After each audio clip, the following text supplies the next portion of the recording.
Hello बच्चों, हम लोग पिछले वीडियो में रासायनिक अभिक्रिया से बहुत सारे प्रश्न देख चुके थे और आज हम लोग देखने वाले हैं प्रकाश का परावर्तन तथा अपवर्तन से कुछ महत्वपूर्ण प्रश्नों को। जैसा कि हम आपको बता दें, सभी बच्चे पेन और कॉपी लेकर बैठेंगे।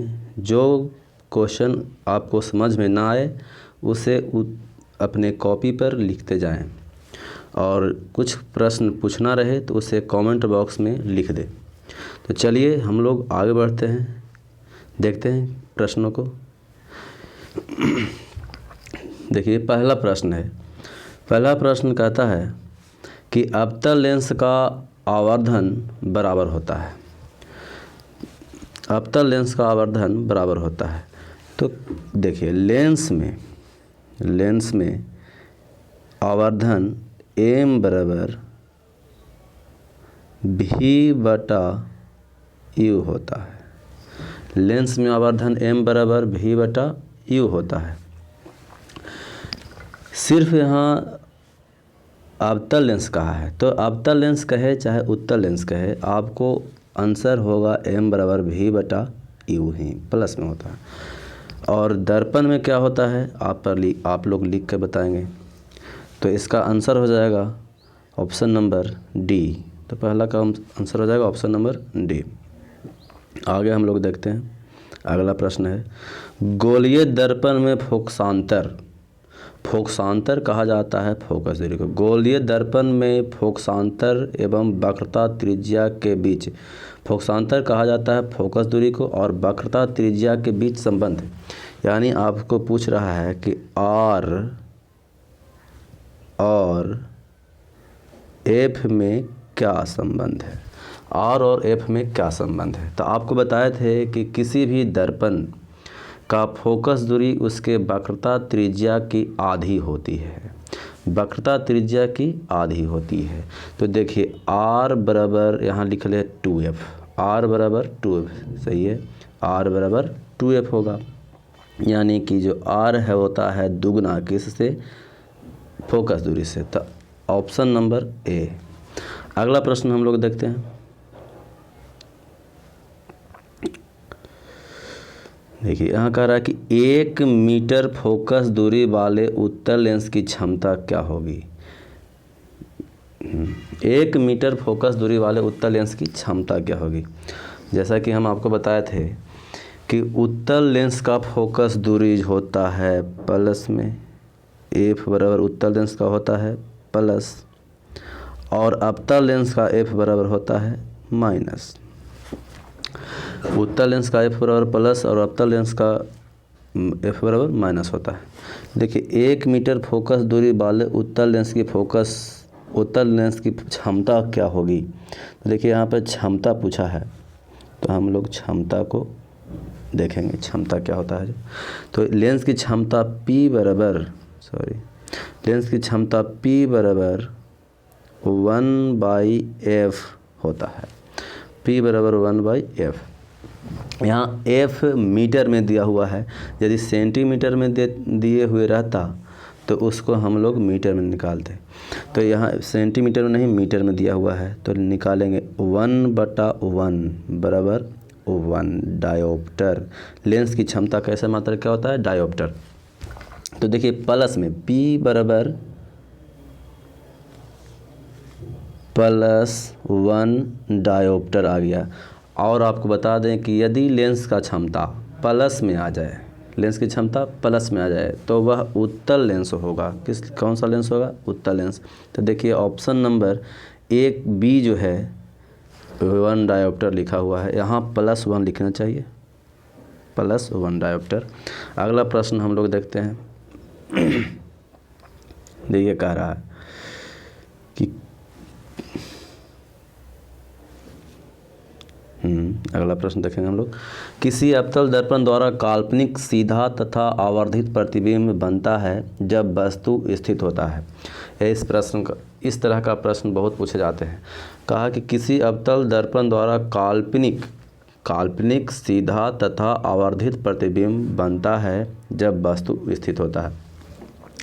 तो देखिए, दर्पण कह रहा है अवतल दर्पण, ये अवतल दर्पण है, इस प्रकार रंग देंगे तो ये अवतल दर्पण हो जाएगा। आपको बताए थे कि यहाँ पर होता है P, क्या होता है P, यानी इसका ध्रुव, ये है F और ये है क्या C, वक्रता केंद्र, और इधर का दूरी को कहा जाता है अनंत या और अनंत के बीच कहा जाता है।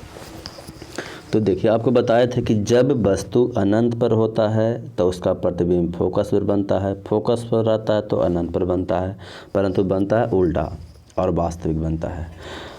और एक स्थिति आपको बताए थे कि जब वस्तु को फोकस और ध्रुव के बीच रखा जाए, फोकस और ध्रुव के बीच रखा जाए वस्तु को, तब इसका प्रतिबिंब जो बनता है दर्पण के पीछे बनता है और काल्पनिक और सीधा बनता है, काल्पनिक और सीधा और वस्तु से बड़ा बनता है। तो देखते हैं ऑप्शन नंबर, देखिए कहता है कि फोकस तथा वक्रता केंद्र के बीच, ये नहीं होगा, दर्पण तथा उसके फोकस के बीच, आंसर ए हो जाएगा। सब लोग इसे नोट कर लेंगे और इसे बढ़िया से देख लेंगे, ये बहुत महत्वपूर्ण प्रश्न था। अगला प्रश्न देखते हैं हम लोग। कहा कि किसी दर्पण द्वारा प्रतिबिंब सीधा एवं छोटा होता है, किस दर्पण द्वारा प्रतिबिंब सीधा एवं छोटा होता है। कहने का मतलब हुआ कि कौन सा दर्पण में प्रतिबिंब हमेशा सीधा एवं छोटा प्राप्त होगा। आपको 3 तरह का दर्पण पढ़ाया था, एक समतल दर्पण था, एक अवतल दर्पण था और एक उत्तल दर्पण था। 3 तरह का दर्पण बताए थे आप। समतल दर्पण में जो प्रतिबिंब बनता है वो अपने साइज का ही बनता है और काल्पनिक एवं सीधा बनता है, और अवतल दर्पण में वास्तविक और काल्पनिक दोनों तरह का प्रतिबिंब बनता है, परंतु उत्तल दर्पण में हमेशा काल्पनिक, सीधा एवं वस्तु से छोटा प्रतिबिंब बनता है। तो ऑप्शन हो जाएगा ए, उत्तल दर्पण। याद रख लेंगे, उत्तल दर्पण में हमेशा काल्पनिक सीधा एवं वस्तु से छोटा प्रतिबिंब बनता है। अवतल दर्पण में दोनों प्रकार का प्रतिबिंब बनता है और समतल दर्पण में काल्पनिक और वस्तु के आकार का प्रतिबिंब बनता है, ये याद रखेंगे। अगला प्रश्न हम लोग देखते हैं।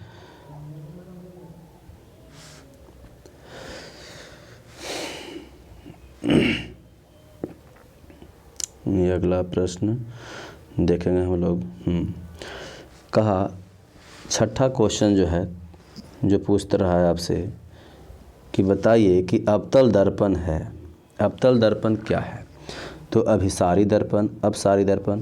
तो आपको बताए थे कि दर्पण 2 प्रकार के होते हैं, एक अभिसारी और एक अपसारी।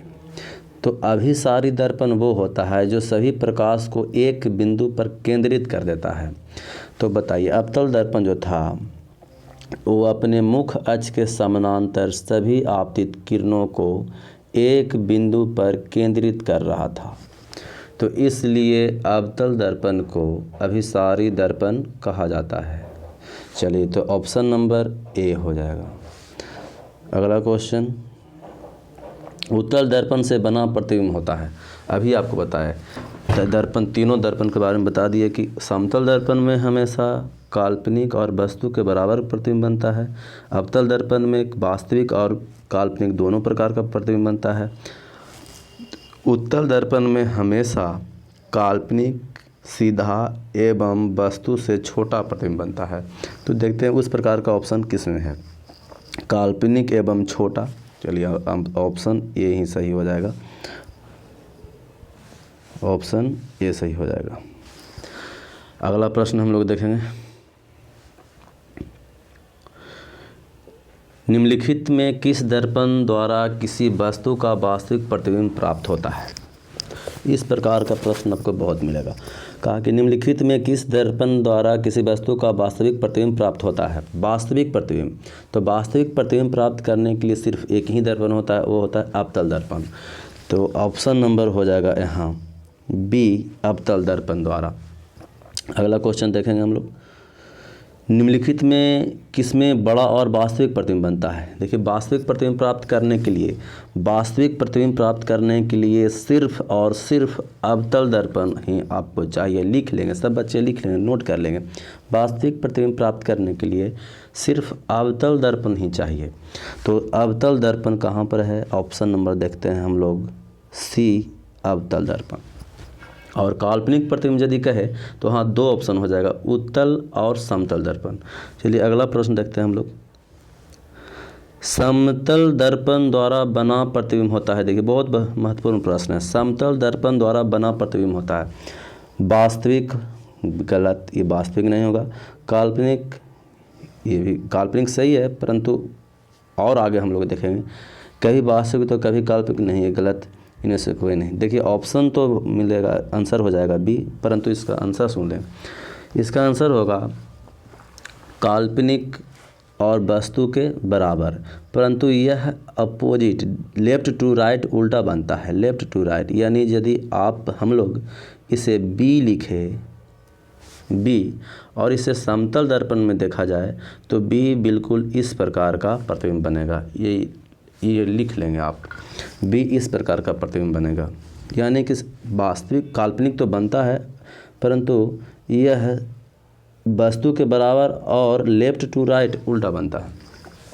आगे प्रश्न देखेंगे हम लोग। अगला प्रश्न, निम्नलिखित में कौन सा पदार्थ लेंस बनाने के लिए प्रयुक्त नहीं किया जाता? ये बहुत सिंपल सा प्रश्न है। देखिए, ये बहुत बार आया है। देखिए, कांच पारदर्शी होता है, जल पारदर्शी होता है, प्लास्टिक पारदर्शी होता है। जो पारदर्शी पदार्थ है, पारदर्शी, उससे आप लेंस बना सकते हैं, परंतु मिट्टी पारदर्शी नहीं है, इसलिए इसका प्रयोग आप नहीं कर सकते हैं। तो मिट्टी हो जा रहे या कोई धातु का नाम दिया हो रहे, तो उससे आप लेंस को नहीं बना सकते हैं। याद रखेंगे, लेंस उसी से बनाया जा सकता है जो पारदर्शी पदार्थ हो। क्लियर? आगे हम लोग बढ़ते हैं। अगला प्रश्न देखिए, बहुत महत्वपूर्ण प्रश्न है। एक उत्तल लेंस की क्षमता 1 डायोप्टर है, तो उस लेंस की फोकस दूरी होगी। एक उत्तल लेंस की क्षमता 1 डायोप्टर है, तो उस लेंस की फोकस दूरी होगी। देखिए, यहाँ पर 2 तरह का आपको आंसर आ सकता है। यदि मीटर में रहे तो मीटर में, तो 1 डायोप्टर वाला उत्तल लेंस का फोकस दूरी 1 मीटर होगा। कितना होगा? मीटर में। यदि सेंटीमीटर में रहे तो याद रखें 1 मीटर बराबर कितना होता है? 100 सेंटीमीटर। इस प्रकार से हम लोग बना सकते हैं, और हम लोग सूत्र से भी बना सकते हैं। तो हम लोग सूत्र से बनाएंगे, इसको मिटा देते हैं। देखिए, P बराबर होता है 1/f, और F हम लोग को सेंटीमीटर में यहाँ दिया हुआ है।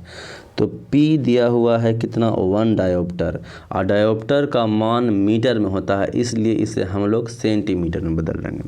इसे सेंटीमीटर में बदलेंगे तो पहले तो हम लोग लिखेंगे P बराबर 1/f, यानी कि, एक मिनट, यानी कि F बराबर 1/p। तो F बराबर हो जाएगा 1/1 गुना 100 सेंटीमीटर, इसीलिए F बराबर 100 सेंटीमीटर। कोई दिक्कत? यानी हम मीटर को सेंटीमीटर में बदल दिए, तो आ गया कितना? 100 सेंटीमीटर। तो ऑप्शन कितना? सी, ऑप्शन 100 सेंटीमीटर। अगला प्रश्न हम लोग देखते हैं। यहाँ पर कहता है, किसी बिंब का वास्तविक तथा समान साइज का, बढ़िया से देखें प्रश्न को, बहुत महत्वपूर्ण प्रश्न है। किसी बिंब का वास्तविक तथा समान साइज का प्रतिबिंब प्राप्त करने के लिए बिंब को उत्तल लेंस के सामने कहाँ रखा जाना चाहिए? किसी बिंब का वास्तविक तथा समान साइज का प्रतिबिंब प्राप्त करने के लिए बिंब को उत्तल लेंस के सामने कहाँ रखा जाना चाहिए? उत्तल लेंस कह रहा है। देखिए, तो उत्तल लेंस इस प्रकार का होता है, सब जानते हैं। और अवतल लेंस जो होता है इस प्रकार का होता है, यानी उत्तल लेंस किनारा में पतला बीच में मोटा, और अवतल लेंस किनारा में मोटा बीच में पतला होता है। यह हो गया मुख्य अक्ष इसका। और लेंस के बीच में जो होता है वो प्रकाशीय केंद्र कहा जाता है, F1 और F2। ये बहुत बार आया है कि लेंस में कितना फोकस दूरी होते हैं, तो लेंस में 2 फोकस होते हैं। लेंस में फोकसों की संख्या कितनी? 2 होते हैं। अब हम लोग क्वेश्चन देखें, किसी बिंब का वास्तविक तथा समान साइज का प्रतिबिंब प्राप्त करने के लिए बिंब को उत्तल लेंस के सामने कहाँ रखा जाना चाहिए? आप यदि दर्पण पढ़े हैं तो दर्पण में, अवतल दर्पण में पढ़े होंगे कि जब अवतल दर्पण के वक्रता केंद्र पर वस्तु को रखा जाता है तो उसका प्रतिबिंब जो है वो वहीं पर बनता है, वस्तु के साइज का ही बनता है और वास्तविक बनता है। तो यहाँ भी बिल्कुल वही रूल लगेगा।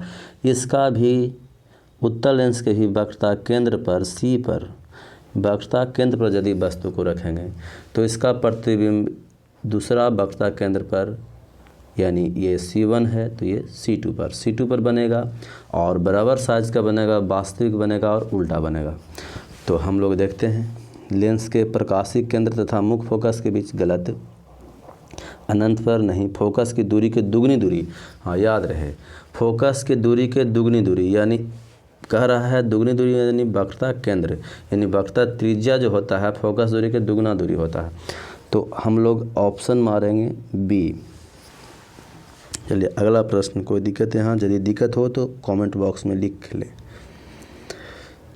अगला प्रश्न है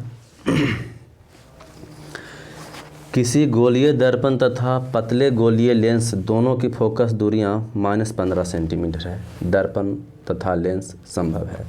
कहा किसी गोलीय दर्पण तथा किसी गोलीय लेंस, पतले गोलीय लेंस दोनों की फोकस दूरियां -15 सेंटीमीटर है। तो दर्पण तथा लेंस की संभवतः है, तो कौन सा दर्पण कौन सा होगा और लेंस कौन सा होगा? तो आपको बता दें, चिन्ह परिपाटी आप लोग पढ़े होंगे। चिन्ह परिपाटी में इस प्रकार को पढ़े होंगे, ये होता है x, ये होता है x डैश, ये होता है y और इधर नीचे होता है y डैश। बढ़िया से देखेंगे सब लोग। यदि यहाँ लेंस हम लोग बना दें, लेंस या दर्पण कुछ भी, आप लोग x की ओर जितना दूरियां मापते होंगे वो सभी क्या रहता है? धनात्मक। और x डैश की ओर जितना दूरियां मापते होंगे वो होता होगा ऋणात्मक। क्लियर? हम लोग ऊपर यानी y की ओर जितना दूरी मापते हैं वो सब मापते हैं धनात्मक, और y डैश के नीचे जितना दूरी मापते हैं वो सब मापते हैं क्या? ऋणात्मक। बिल्कुल यही रूल यहाँ पर लगता है।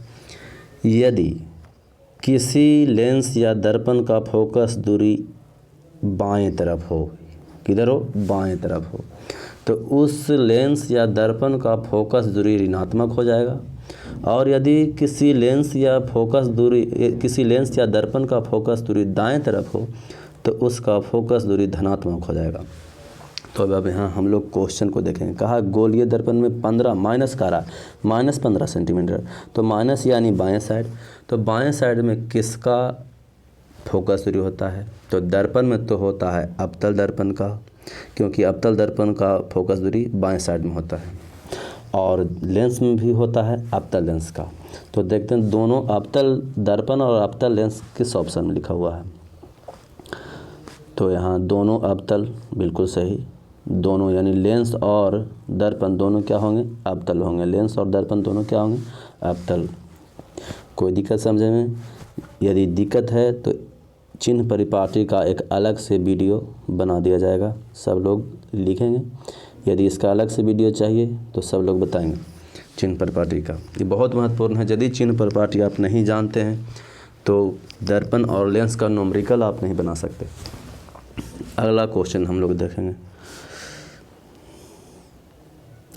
प्रकाश के अपवर्तन के कितने नियम हैं? देखिए ये बहुत सिंपल क्वेश्चन है, पर बहुत बार आया है प्रश्न। ये मैट्रिक का एग्ज़ाम में बहुत बार पूछा है। और कंपटीशन के एग्ज़ाम में भी देता है बहुत बार। बहुत आसान है। परावर्तन रहे या अपवर्तन रहे, परावर्तन या अपवर्तन, दोनों का नियम जो होता है 2 ही होता है। दोनों का नियम कितना होता है? 2 होता है। तो देखिए ऑप्शन नंबर बी में परावर्तन या अपवर्तन का कितने नियम? तो 2। आप लोग कमेंट बॉक्स में बताएंगे कि प्रकाश के अपवर्तन के किस नियम को स्नेल का नियम कहा जाता है। फिर से सुने क्वेश्चन, सभी लोग कमेंट बॉक्स में ये लिखे कि प्रकाश के अपवर्तन के किस नियम को, प्रकाश के अपवर्तन के किस नियम को स्नेल का नियम कहा जाता है।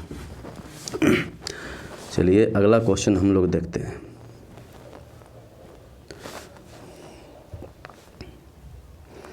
देखिए अगला क्वेश्चन कह रहा है कि प्रकाश के परावर्तन के कितने नियम हैं।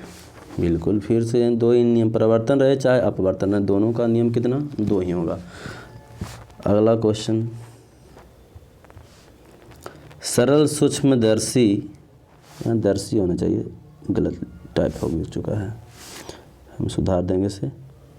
सरल सूक्ष्मदर्शी में किसका उपयोग होता है?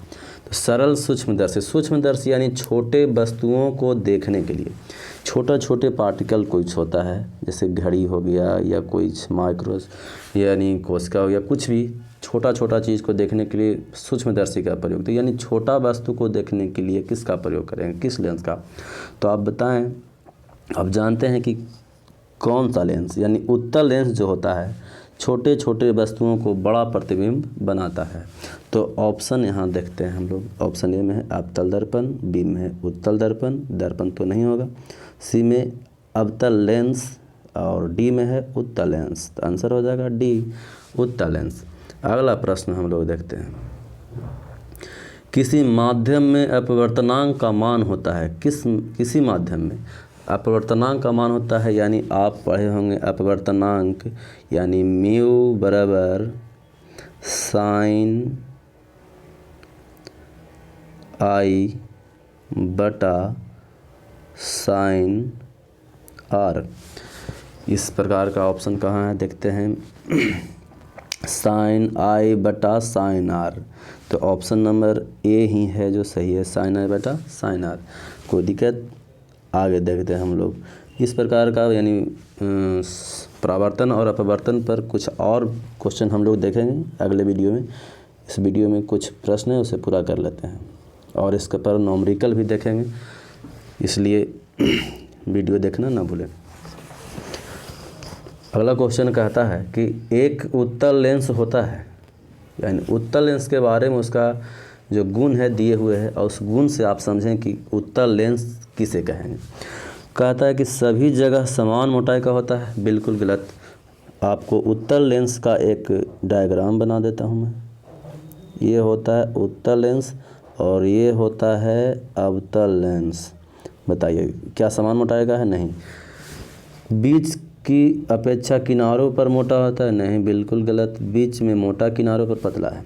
किनारों की अपेक्षा बीच में मोटा, बिल्कुल सही, सी सही होगा। किनारा पतला है और बीच में क्या है? मोटा है। चलिए अगला प्रश्न हम लोग देखते हैं।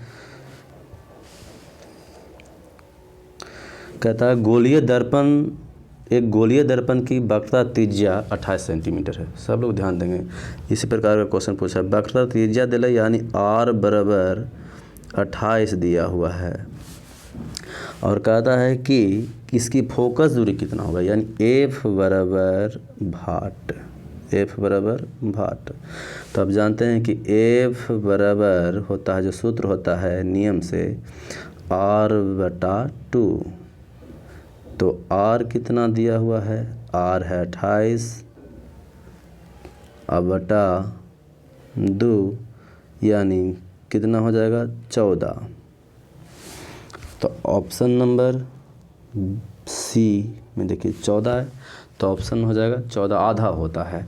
हम लोग जानते हैं कि किसी दर्पण या लेंस का फोकस दूरी उसकी वक्रता त्रिज्या की आधी होती है, याद रखेंगे। अगला प्रश्न देखते हैं हम लोग। 10 सेंटीमीटर फोकस दूरी वाले एक अवतल दर्पण के सामने 20 सेंटीमीटर की दूरी पर एक बिंब रखने पर उसका प्रतिबिंब कहाँ बनेगा, याद रहे। ये कुछ नहीं, बहुत आसान है। यानी F दिया हुआ है 10 तो R हो जाएगा कितना, 20। ज़रा याद रख करें। अभी आपको बताएं हम कि किसी गोलीय दर्पण यानी किसी अवतल दर्पण के केंद्र पर, यानी R जो होता है त्रिज्या, तो त्रिज्या यानी केंद्र पर, सॉरी ये पेन बढ़िया से काम नहीं कर रहा, इसे बढ़िया से लिख देते हैं, यानी ये है R। तो केंद्र पर यदि वस्तु को रखेंगे तो प्रतिबिंब भी केंद्र पर ही बनता है। यानी किसी अवतल दर्पण के सामने किसी वस्तु को उसके केंद्र पर रखा जाए तो उसका प्रतिबिंब केंद्र पर ही बनता है, वास्तविक बनता है, वस्तु के समान बनता है और उल्टा बनता है। तो देखें कहाँ कह रहा है, तो केंद्र पर क्या लिखेगा, दर्पण के वक्रता केंद्र पर, ऑप्शन नंबर ए। अगला क्वेश्चन देखते हैं हम लोग। एक उत्तल लेंस से 30 सेंटीमीटर की दूरी पर एक बिंब रखी गई है। जरा गौर से देखें, एक उत्तल लेंस से 30 सेंटीमीटर की दूरी पर एक बिंब यानी वस्तु, यानी यू, बिंब को यू से सूचित करते हैं। एक उत्तल लेंस से 30 सेंटीमीटर की दूरी पर एक बिंब रखी गई है। लेंस से बराबर दूरी पर वास्तविक प्रतिबिंब बनता है। अब जितना दूरी पर बिंब रखा गया है उतना दूरी पर ही प्रतिबिंब बनता है, यानी U बराबर V। तो लेंस से बराबर दूरी पर प्रतिबिंब बनता है। लेंस की फोकस दूरी क्या होगी, देखिए, यानी आप लेंस के केंद्र पर वस्तु को रख रहे हैं, तब C1 पर रख रहे हैं तो इधर प्रतिबिंब कहाँ बनेगा, C2 पर। तो केंद्र से प्रकाशीय केंद्र के बीच की दूरी को कहा जाता है R। क्या कहा जाता है, R। तब R बराबर दिया हुआ है यहाँ कितना, 30, और F बराबर होता है R/2, इसे 2 कर दें तो 15 दूनी 30, तो F कितना हो जाएगा, 15। तो 15 किस में है, ऑप्शन नंबर सी। सही, इसे बढ़िया से फिर से एक बार समझ जाए। किसी भी उत्तल लेंस के केंद्र पर यदि वस्तु को रखेंगे तो उसका प्रतिबिंब दूसरे केंद्र पर ही बनेगा और वस्तु के साइज का ही बनता है। तो केंद्र और प्रकाशीय केंद्र के बीच की दूरी को कहा जाता है क्या, R, और F बराबर होता है R/2। तो यहाँ आपको फोकस दूरी पूछ रहा है, तो 30 यानी R बराबर हो गया कितना, 30, सॉरी R बराबर 30, और 30 का आधा कितना होता है, 15। क्वेश्चन अगला देखते हैं हम लोग, क्लियर है। 23 नंबर क्वेश्चन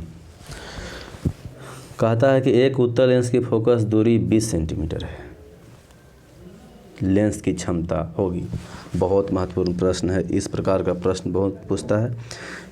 एक उत्तल लेंस की फोकस दूरी, यानी उत्तल लेंस का फोकस दूरी आप बताएंगे प्लस की माइनस, तो हम यहाँ बता देते हैं उत्तल लेंस का फोकस दूरी F बराबर दिया हुआ है प्लस 20 सेंटीमीटर, और P बराबर होता है 1/F, और सेंटीमीटर में है तो गुना कर देंगे 100 से। चलिए, तो हो गया 1/20 गुना 100, 20/100, यानी 100 को काटें 20 से तो 5 मरतबे कटेगा, यानी प्लस 5 डायोप्टर। देखिए ऑप्शन में कहाँ आता है, ऑप्शन बी में 5 डायोप्टर प्लस में है, तो ऑप्शन नंबर बी। क्लियर है। अगला प्रश्न हम लोग देखते हैं, सब नोट कर ले जाएंगे। इस प्रकार का प्रश्न 2 बार बनाएंगे, सभी 2 बार 3 बार बनाइए, बहुत पूछता है इस प्रकार का प्रश्न। अगला प्रश्न देखते हैं, प्रकाश तरंग का उदाहरण है। सभी को पढ़ाए थे हम कि प्रकाश किस प्रकार का एक तरंग है, तो प्रकाश एक विद्युत चुंबकीय तरंग होता है। बच्चों देखिए, प्रकाश एक विद्युत चुंबकीय तरंग होता है। कैसा तरंग, विद्युत चुंबकीय तरंग, आप लोग सभी कमेंट बॉक्स में ये बताएं कि प्रकाश छोटे छोटे कणों से मिलकर बना होता है, उसे क्या कहते हैं। फिर से सुनेंगे प्रश्न को और लिखेंगे ज़रूर। प्रकाश छोटे छोटे कणों से मिलकर बना होता है, उसे क्या कहते हैं। चलिए आप लोग बताइएगा आंसर। अगला प्रश्न देखते हैं। और सभी बच्चे ये बताएंगे कि निर्वात में प्रकाश की चाल कितना होता है। कमेंट बॉक्स में ये भी बताएंगे। अगला क्वेश्चन हम लोग तब तक देखते हैं। अगला क्वेश्चन कहता है कि कौन सा लेंस अपसारी लेंस है। अभी आपको बताए थे कि अपसारी मतलब वैसा वस्तु जो प्रकाश को फैला दे, परंतु उत्तल लेंस जो होता है प्रकाश को एक बिंदु पर केंद्रित कर देता है, इस प्रकार। और अवतल लेंस जो होता है, अवतल लेंस जो प्रकाश को फैला देता है, तो जो लेंस प्रकाश को फैला देता है उसे अपसारी, और जो एक बिंदु पर केंद्रित कर देता है उसे अभिसारी कहते हैं। तो देखिए कौन सा लेंस अपसारी लेंस कहलाता है। तो अवतल लेंस, ऑप्शन नंबर बी। अगला प्रश्न देखते हैं हम लोग। देखिए अगला प्रश्न कहता है किसी गोलीय दर्पण के परावर्तक पृष्ठ की वृत्ताकार सीमा रेखा क्या कहलाता है। गोलीय दर्पण के परावर्तक पृष्ठ की वृत्ताकार सीमा रेखा का व्यास क्या कहलाता है।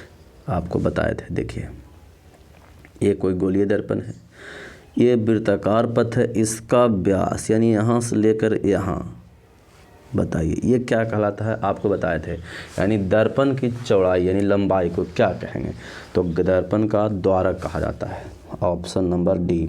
ये सब लिख लेंगे, यदि दिक्कत है तो बता दिए थे ऐसे कि दर्पण की लंबाई यानी दर्पण की जो चौड़ाई होता है, जितना लंबा दर्पण होता है उसे दर्पण का द्वारक कहा जाता है। ऑप्शन नंबर डी होगा, याद रख लेंगे इसे। अगला प्रश्न हम लोग देखते हैं। निम्नलिखित में से कौन उत्तल दर्पण की फोकस दूरी है जिसका वक्रता त्रिज्या 32 सेंटीमीटर है। बच्चों वक्रता त्रिज्या जब दे ही दिया r बराबर 32 यानी r बराबर 32, तो याद रखें प्लस 32 याद रखें। उत्तल लेंस का फोकस दूरी हो या वक्रता त्रिज्या हो प्लस में होता है। तो f बराबर r/2 होता है, यानी इसको 2 से भाग देने f बराबर r/2, तो 16 दूनी 32, तो कितना हो जाएगा 16 प्लस में, और सेंटीमीटर है तो सेंटीमीटर। तो देखिए 16 सेंटीमीटर, यही कहे थे कि प्लस में याद रखें। देखिए यहाँ -16 भी है, 16 भी है, तो गलत ना करें। यदि उत्तल लेंस रहे तो +16, अवतल लेंस रहे तो -16। अगला प्रश्न,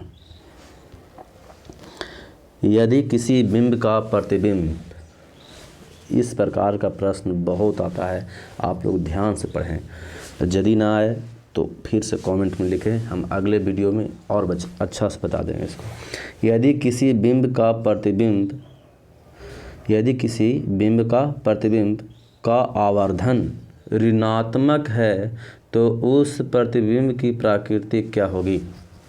याद रहे किसी भी वास्तविक प्रतिबिंब देखिए वास्तविक प्रतिबिंब कब बनता है। मान लीजिए कि ये दर्पण है, तो यदि प्रतिबिंब ऊपर की ओर बना तो ये काल्पनिक कहलाता है, और यदि प्रतिबिंब नीचे की ओर बना, तो वो वास्तविक कहलाता है और उल्टा कहलाता है। आप जानते हैं कि ऊपर की ओर मापी गई दूरियां धनात्मक और नीचे की ओर मापी गई दूरियां ऋणात्मक होता है। तो वास्तविक प्रतिबिंब का आवर्धन भी क्या होगा, माइनस में होगा। वास्तविक प्रतिबिंब का आवर्धन यानी m बराबर क्या होगा, माइनस, ऋणात्मक होगा। कोई दिक्कत। तो ऑप्शन नंबर देखिए वास्तविक कहाँ है, वास्तविक और उल्टा, ऑप्शन नंबर ए। सब समझ गए होंगे।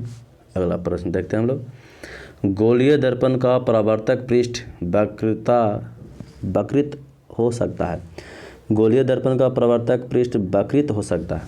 देखिए समझिए बढ़िया से, क्वेश्चन कहने का मतलब इसका है कि गोलीय दर्पण का जो पृष्ठ होता है किस तरफ मुड़ा हो सकता है, यानी उसका परावर्तक सतह जो होता है किस तरफ का मुड़ा हुआ रह सकता है, यानी किधर का धंसा हुआ या उभरा हुआ रह सकता है। तो कहा कि अंदर की ओर। बिल्कुल गलत है, सिर्फ अंदर की ओर नहीं बाहर की ओर भी होता है, यानी अंदर और बाहर दोनों की ओर होता है। अवतल दर्पण यदि रहे, अवतल दर्पण तो इसका परावर्तक सतह अंदर की ओर धंसा होता है, और उत्तल दर्पण रहे तो इसका परावर्तक सतह ऊपर की ओर उभरा हुआ रहता है। तो ऑप्शन नंबर सी दोनों हुआ। चलिए ऑप्शन नंबर क्या हो जाएगा, सी। अगला प्रश्न हम लोग देखते हैं। देखिए, गोलीय दर्पण के परावर्तक पृष्ठ के केंद्र को दर्पण का कहा जाता है। गोलीय दर्पण के परावर्तक पृष्ठ के केंद्र को, बहुत गौर से समझे, बहुत बढ़िया प्रश्न है। यानी कि यदि यह है दर्पण, कोई दर्पण बना दीजिए, यह है कौन दर्पण, अवतल दर्पण है, और कहा सॉरी बढ़िया से बना नहीं, अच्छा से इसे बना लेते हैं, समझेंगे सब। यदि यह अवतल दर्पण है, ये क्या है, मुख्य अक्ष है, तो कहता है कि गोलीय दर्पण के परावर्तक पृष्ठ के केंद्र को, परावर्तक पृष्ठ यानी ये जो परावर्तक पृष्ठ जो है, यानी एम और एन के बीच में जो जगह है, केंद्र है, उसे क्या कहेंगे, उसे क्या कहेंगे। आप जानते हैं कि इस वाले भाग को, यानी दर्पण के ज्यामितीय केंद्र को, दर्पण के ज्यामितीय केंद्र को क्या कहते हैं, ध्रुव, यानी इसे पी से सूचित करते हैं, ध्रुव कहते हैं। तो देखिए ध्रुव किस में है, ऑप्शन नंबर बी में, ऑप्शन नंबर बी में। बाकी प्रश्न आगे देखेंगे। चलिए, जितना प्रश्न पूछा है हमने उसका आप नोट कर लें, या और कमेंट बॉक्स में लिख के बताएं कि उसका आंसर क्या होगा। चलिए आज के लिए इतना ही। जय हिंद।